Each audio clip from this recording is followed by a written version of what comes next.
Traditionally, we see him in the barber shop, bop, bop, bop, bop, bop, making rhythm with the razor, but is that really sharp? I'm just saying what your clients will think in a consultation. So I done found one, so I'm gonna use my conventional razor. I'm not gonna use the detachable. So he may have a question. So being that he's a young man, I'm not gonna afford him to ask the question before I tell him, say, I'm gonna use a conventional razor. I'm gonna hone and strop it for you. That you're gonna still get the same precision outline, but this is what I would recommend. We go if he fine with it. If he want to go to the detachable, I go to the detachable. But in this consultation, then I tell him what he's getting. I make sure, would you like your neck faded, taper, or block? Get out about, I got to get away from that. I was going to do a barbering thing. About the taper. If he say taper the neck, feather it out. Only I recommend in that consultation, they say, I want it boxed in the front, or I want something that doesn't fit his facial features. You as the professional should be able to let him know what you envision and how this will look, what it entails. And then you get his opinion. Before you turn on the clippers, before you start the razor work, after you drape him, you should have a full understanding of what you're going to give him, but he should have heard what you saw, and you should see what he said. You got me? You should see what he said. So it won't be no problem. That's where the problem come between the time of cutting hair and talking to him in the beginning. We get into what we think look good. Now, everybody don't get the head shape them in the front. That is a 100% definite question you need to ask. Would you like your front shape up if he didn't say it? And then you go into it. So, and after that, you make sure you give your client the mirror. If you have a client in your chair and see this still in your conversation, don't rob him or make him think you hiding something. Give him the mirror. Some people like that. Some people want to look and look. We don't like it, but the point, we serving the general public. So we're open to what they need. We want to meet their needs, and most of all, we want them to have a lucrative experience that we know that we're going to continue through this report. Because I need you in my life for at least 20 years.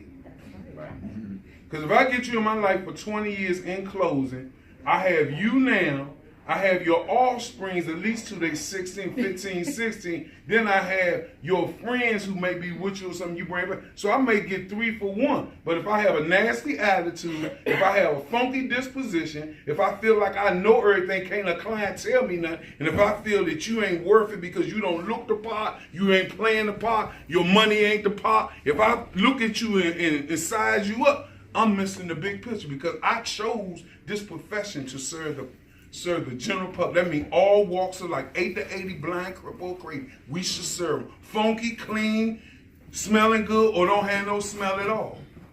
But you can't show that in your professionalism and all that in a consultation, because if you get a client, he may be a construction worker. They may be working in a manhole. He might smell like sewer, or you gonna make a scene. Get all that straight in the beginning. That's why you can get a vision of what he wants, but you also get an understanding who you working with right now. And then we have to govern ourselves accordingly. Thank you. Awesome. Thank you. May I ask a question? Mr. Jones? Aside from what type of cut a client is looking for, do you do any sort of analysis of their scalp or anything like that? Oh, definitely. That's in your concept. You want to analyze when you going through the combing. This is now after you then got an idea of what he or she wants. Then you go into, because you're going to comb the hair thoroughly. You check in for abrasion, bruises, scalp disorder, bumps, cuts. You're looking for excessive dandruff. You look for all of any triggers that can be harmful to the client as well as you, as well as to the general public that you're going to serve during that day. But you need to be honest with your client. Don't just because you're thinking about the money, if they have bad dandruff and you say, well, I don't want to cut his hair, or I ain't cutting his hair dirty. All you got to do is say, excuse me, Mr. Riggins, I noticed that you have a great deal of dandruff. I would recommend that you get your hair shampooed. We wash clothes, we don't wash hair. Make that clear. Understand your language, speak about. If you say wash your hair, it doesn't speak volume to say, would you like to have a shampoo and a hot oil treatment or conditioner? And then I can give you that. Then I go into the haircut, but we'll get everything you want. And he may say, well, how much is it?